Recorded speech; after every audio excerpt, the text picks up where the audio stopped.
Quer descobrir qual a maneira mais eficaz para ler tanto em português quanto em inglês? Então, let's go!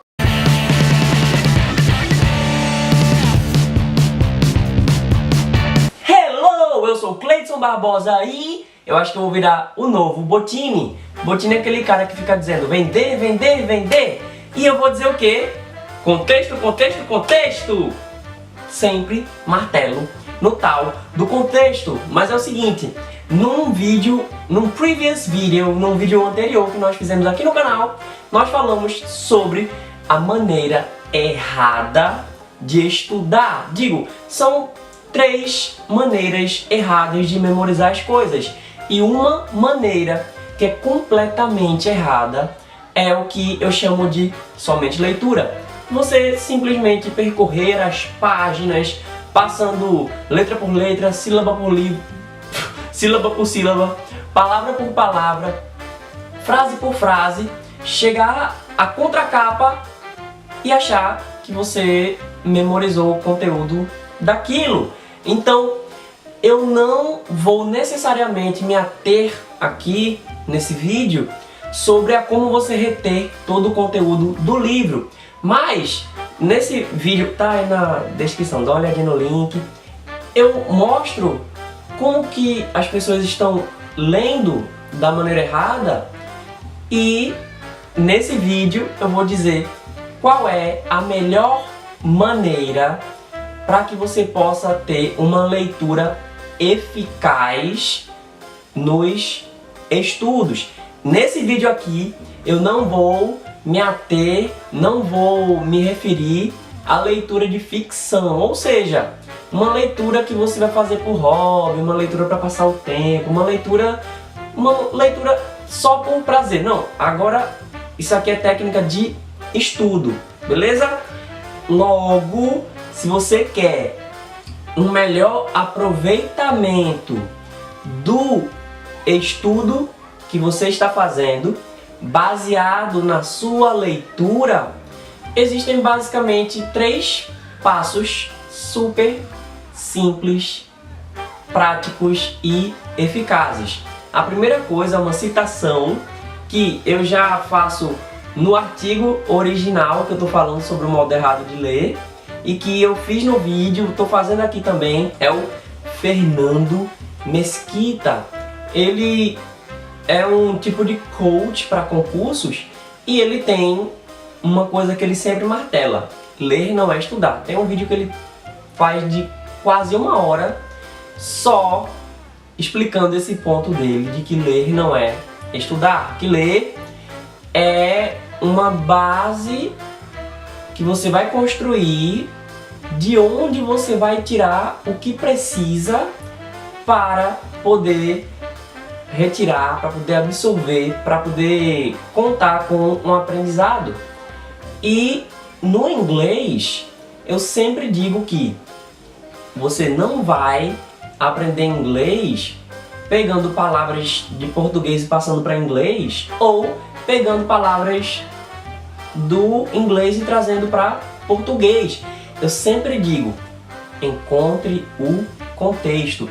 E o que é o contexto? É a velha história de achar o X. Inclusive, eu já fiz curso de exatas e eu era o pior ali em termos de cálculo. Tinha gente até que achava que eu estava no lugar errado, inclusive eu, tanto que eu não terminei. Mas enfim, eu percebi que as pessoas ali costumavam ter uma certa dificuldade até começar a achar. Não eram todas, mas eu percebia que era uma dificuldade que eu não tinha, mas que eles, que eram tão bons com cálculo, tinham, né? E que dificuldade era essa? Sempre no enunciado, não vou dizer que é sempre não, mas geralmente você tinha que encontrar o X. Aí dizia, desconsidere a pressão atmosférica, se você abandona um objeto a tantos metros de altura, ele cai 9,8 metros por segundo, quanto que vai dar no final. Aí, às vezes, a pessoa tá fazendo dupla comigo, ou quando alguém perguntava pra mim, vem cá, o que é que ele tá pedindo aqui, hein? Porque ele simplesmente não pede, não diz pra achar o X. Então, basicamente, nós, brasileiros, que temos uma porcentagem mínima, muito pequena, de pessoas que de fato entendem aquilo que está lendo, temos um problema maior, nem tanto de conseguir juntar as letras, juntar as sílabas, juntar as frases, e sim de conectar as peças na sua cabeça, de poder ler um texto e dizer sobre o que aquilo dali está falando, que é o tal do contexto. O contexto é o que vem com o texto. E para que você possa ter um entendimento do inglês, muito mais do que as palavras que estão ali, você tem que encontrar o sentido. E o que é sentido? Sentido não é simplesmente algo que você sente. Ok, você pode sentir.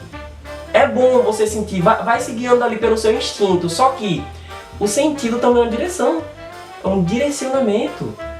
Existe o sentido da esquerda, da direita, para cima, para baixo. Então, qual é o sentido desse texto? Para onde é que ele está indo? Para onde é que ele está apontando? Então, os 3 passos básicos que eu vou dar nesse vídeo é o seguinte. Primeiro, antes de eu entrar nos passos propriamente dito, se você quiser que eu comece a falar de técnicas para livros de ficção, livros que você vai usar por hobby, então deixa nos comentários, beleza? Esse aqui vai ser para estudo, já sabe, né? Só para não perder o ponto. Pronto.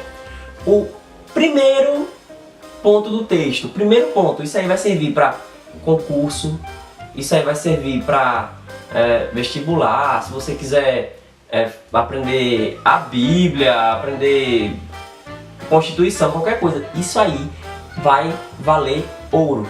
Vai funcionar tanto para o inglês quanto para o português. Primeiro, faz uma leitura totalmente descompromissada. Mas, Cleiton, como é que fazer uma leitura descompromissada e achar que eu vou tirar alguma coisa com isso? Primeiro ponto, faça uma leitura totalmente descompromissada. Faz o seguinte, lê sem tentar entender, só chega até o final. Faz isso, sério. Isso aí eu garanto, já teve muitos alunos meus que tiraram notas excelentes em inglês, em português, porque seguiram esse conselho, e isso aí fez toda a diferença. Que nunca conseguia passar desse ponto de interpretação de texto e com isso conseguiu deslanchar. Preste atenção. A primeira leitura, você não vai se ater a nada. Vai simplesmente chegar do começo até o final do texto. É isso, chegar do ponto A ao ponto B. Entendeu? Primeiro ponto é o quê? Leia descompromissadamente, sem tentar entender. Ok? Vamos ao segundo passo. O segundo passo, muito simples, muito tranquilo, é só você separar alguns pronomes interrogativos. E o que são pronomes? Vamos sair desse ponto da gramática. O que a gente chama de perguntas de jornalista, que os jornalistas em si chamam de lead. Lead em português significa liderar, guiar.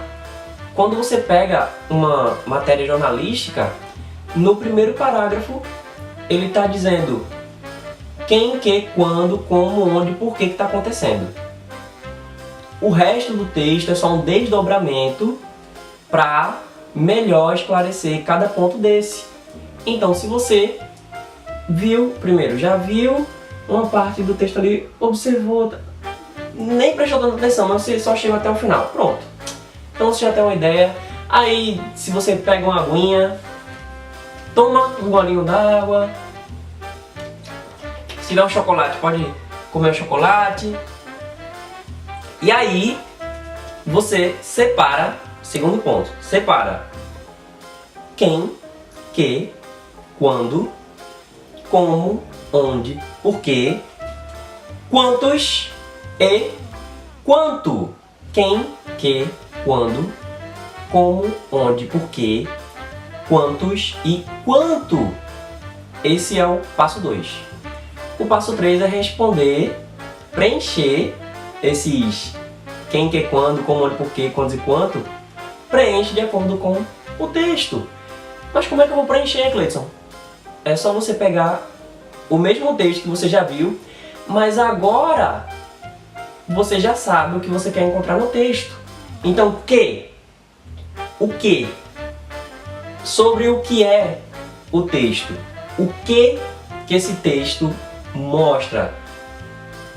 Em torno de que gira esse texto? Quem são as pessoas envolvidas? Quem são as pessoas citadas? Quem foi que escreveu? Quando? Tem a data? Normalmente tem ali a data, ou se for um texto que não tem data, você só procura supor. O importante é o seguinte: você não precisa responder todos esses pontos, mas você tem que procurar.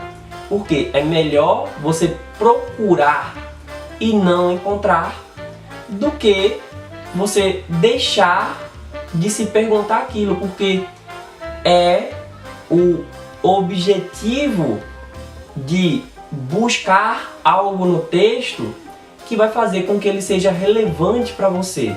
E a relevância do texto, de você ir ali, fuçar, procurar. Ah, não tem, perdi tempo. Não, você não perdeu tempo, porque daqui a pouco, no próximo item, você não perdeu tempo, porque daqui a pouco, no próximo item, você vai revisitar aquilo, e quanto mais você vê, mais você conhece o texto, mais ele vai ficando familiar e você vai estar apto a responder qualquer pergunta sobre aquele texto. Que vão perguntar: o texto fala sobre o quê?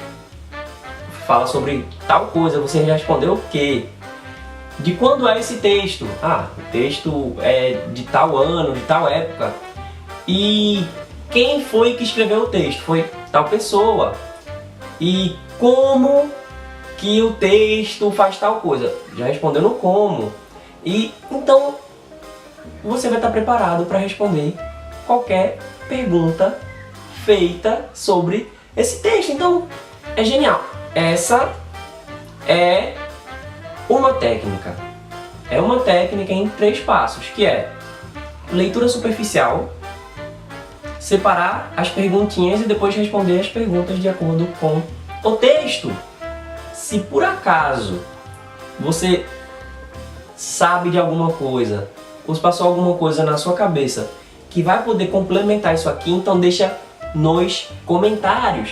Se você quiser que a gente veja outras maneiras de explorar essa questão de leitura, tanto no português como no inglês, algumas dicas, ou até mesmo técnicas específicas para livros de ficção, deixa aí também nos comentários. E se por acaso, aproveita que vai descer, se por acaso esse vídeo aqui foi útil para você de alguma maneira, então por favor, dá um like nesse vídeo, porque isso vai mostrar para o YouTube a relevância do conteúdo aqui do canal, e assim a gente vai poder alcançar mais pessoas e você vai poder receber mais notificações nossas. E para essa interação não se resumir aos comentários e às curtidas, entre gratuitamente para o nosso grupo no Facebook, o Meu Clube do Inglês. O link está na descrição. É na descrição também que estão os links das minhas redes sociais, e até amanhã.